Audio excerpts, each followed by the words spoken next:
ओम नमो भगवते वासुदेवाय. तर आपण श्रीमद भागवत महापुराण पाहत आहोत आणि त्यातील हा आपला तृतीय स्कंद चालू आहे.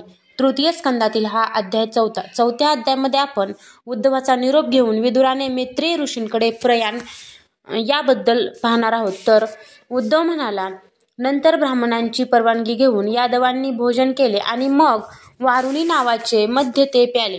त्यामुळे त्यांचा विवेक नष्ट झाला आणि लागट बोलून ते एकमेकांच्या मर्मावर आघात करू लागले.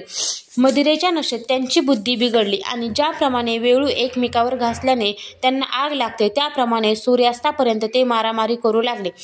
आपल्या मायेचा तो परिणाम पाहून भगवंत सरस्वती नदीच्या पाण्याने आचमन करून एका झाडाखाली बसले. शरणागतांचे दुःख दूर करणाऱ्या भगवंतांनी आपल्या कुलाचा संहार करावा असे ठरविले होते, म्हणून त्यांनी मला बदरिकाश्रमास जावयास सांगितले. विदुरा, त्यांच्या या म्हणण्याचा आशय जरी मला समजला होता तरी सुद्धा स्वामीचरणांचा वियोग सहन न होऊ शकल्याने मी त्यांच्या पाठोपाठ प्रयास क्षेत्राला गेलो. तेथे मी पाहिले की जे सर्वांचे आश्रयस्थान आहेत परंतु ज्यांना कोणाचाही आश्रय नाही ते माझे प्रियतम परमसुंदर प्रभू सरस्वती नदीच्या तीरावर एकटेच बसले होते. दिव्य अत्यंत विशुद्ध सत्वमय असे सुंदर श्यामवर्ण शरीर, शांत भाव असलेले तेजस्वी डोळे, 4 हात आणि रेशमी पितांबर हे पाहून मी त्यांना ओळखले. ते एका छोट्याशा पिंपळाला टेकून डाव्या मांडीवर उजवे चरणकमल ठेवून बसले होते. खाण्यापिण्याचा त्याग करून देखील ते अतिशय आनंदी दिसत होते.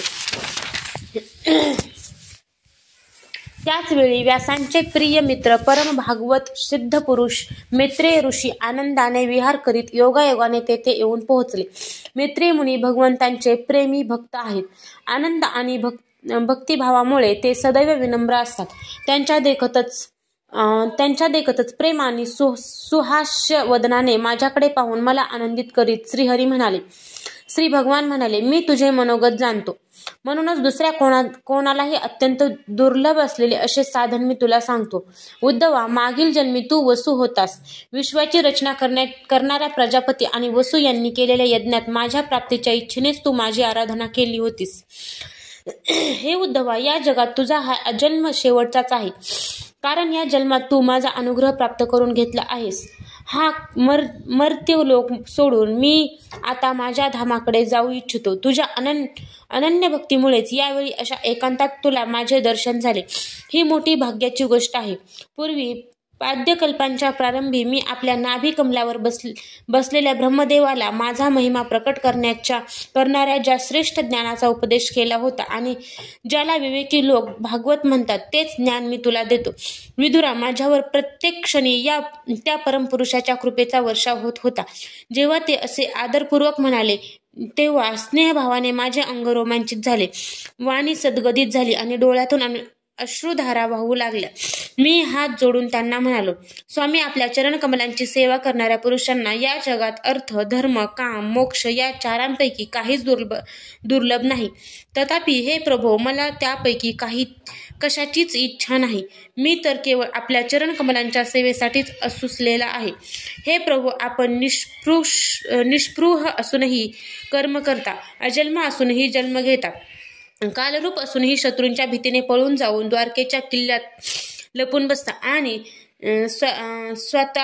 स्वात्माराम असूनही 16,000 स्त्रियांसमवेत रममान होता. असे हे विचित्र चरित्र पाहून विद्वानांची बुद्धी सुद्धा संभ्रमात पडते. देवा, आपल्याला आपल्या स्वरूपाचे ज्ञान सर्वथैव अबाधित आणि अखंड आहे. असे असूनही सल्ला घेण्यासाठी मला बोलावून भोळ्या भाबड्या मनुष्याप्रमाणे आपण लक्षपूर्वक मला प्रश्न विचारता. प्रभो, आपली ती लीला माझ्या मनाला संभ्रमित करते. अहो स्वामी, आपल्या स्वरूपाचे गूढ रहस्य प्रकट करणारे जे श्रेष्ठ आणि समग्र ज्ञान आणि आपण ब्रह्मदेवाला सांगितले ते समजण्यास मी योग्य असेल तर मला सांगावे. त्या योगे मी या संसार दुःखातून सहज पार होईल. माझ्या हृदयातील भाव याप्रमाणे मी जेव्हा निवेदन केले तेव्हा परमपुरुष कमलनयन भगवान श्रीकृष्णांनी मला आपल्या परमस्थितीचा उपदेश केला. अशा प्रकारे पूज्यपाद गुरु श्रीकृष्णांकडून आत्मतत्व समजावून घेण्याचे साधन ऐकून आणि प्रभूच्या चरणांना वंदन करून तसेच त्यांना प्रदक्षिणा घालून मी येथे आलो आहे. यावेळी त्यांच्या विरहाने माझे चित्त अत्यंत व्याकुळ झाले आहे. विदुरा, त्यांचे दर्शन झाल्याने सुरुवातीला मला आनंद झाला होता, परंतु आता त्यांच्या विरहाने माझ्या हृदयाला कष्ट होत आहे. मी आता त्यांना प्रिय असलेल्या बदरिकाश्रम क्षेत्राला जातो. तिथे भगवान नारायण देव आणि नर हे 2 ऋषी लोकांवर कृपा करण्यासाठी दीर्घकालीन सौम्य परंतु कठीण तपश्चर्या करीत आहेत. श्री शुक म्हणाले, उद्धवाच्या तोंडून आपल्या प्रिय बंधूंच्या विनाशाचा असा असह्य वृत्तांत ऐकल्यानंतर परमज्ञानी विदुराला जो शोक उत्पन्न झाला तो त्याने ज्ञानाने शांत केला. भगवान श्रीकृष्णांच्या परिवारातील प्रमुख महाभागवत उद्धव जेव्हा बद्रिकाश्रमाकडे जाण्यास निघाला तेव्हा कुरुक्षेत्र विदुराने मोठ्या श्रद्धेने त्याला विचारले. विदुर म्हणाला, उद्धवा, योगेश्वर भगवान श्रीकृष्णांनी आपल्या स्वरूपाचे गूढ रहस्य प्रकट करणारे जे परमज्ञान आपल्याला दिले होते ते आपण आम्हालाही ऐकवावे, कारण आपल्या सेवकांचे कार्य करण्यासाठीच भगवंतांचे सेवक विहार करीत असतात. उद्धव म्हणाला, हे तत्वज्ञान ऐकण्यासाठी तू मुनिवर मैत्रेयांची सेवा केली पाहिजेस. हा मर्त्य लोक सोडताना स्वतः भगवंतांनीच तुला उपदेश करण्याची त्यांना आज्ञा केली होती. श्री सुखदेव म्हणाले, विदुराबरोबरच संभाषणात भगवान श्रीकृष्णांच्या गुणांच्या त्या कथामृतामुळे उद्धवांचे भगवंताशी वियोगाचे दुःख कमी झाले. यमुनेच्या तीरावरील त्यांची ती रात्र त्याला एका क्षणासारखी वाटली. प्रातःकाल होताच तो तिथून निघून गेला. राजा परीक्षिताने विचारले, भगवन, वृष्णीकुल आणि भोजवंशातील सर्व महारथी आणि सेनापतींचेही सेनापती नष्ट झाले होते.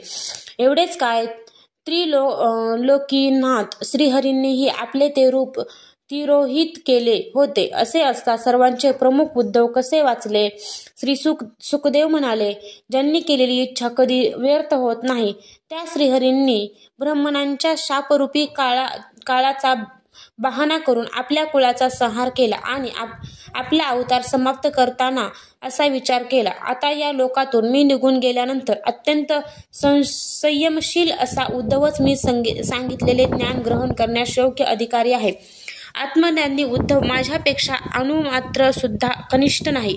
तो विषयांमुळे कधी विचलित झाला नाही.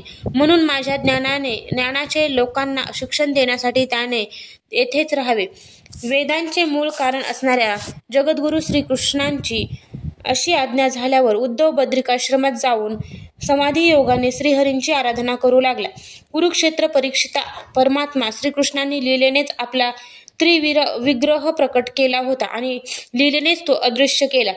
त्यांचे हे अंतर्धान पावणे सुद्धा धैर्यवान पुरुषांचा उत्साह वाढविणारे आणि दुसऱ्या पशुतुल्य अशा अधीर पुरुषांना अत्यंत असह्य होते. परम भागवत उद्धवाच्या तोंडून भगवंतांची प्रशंसनीय कर्मे आणि अशा प्रकारे त्यांचे अंतर्धान होणे ऐकून तसेच भगवंतांनी परमधामाला जाताना आपली आठवण काढली हे विदुराने ऐकल्यानंतर तो प्रेमविव्हळ होऊन अश्रू ढाळू लागला. यानंतर भरत श्रेष्ठ सिद्ध विदुर यमुना तटावरून काही दिवसांनी गंगेच्या किनाऱ्यावर पोहोचला. श्री मैत्रेय ऋषी तेथेच राहत होते. अध्याय 4 समाप्त.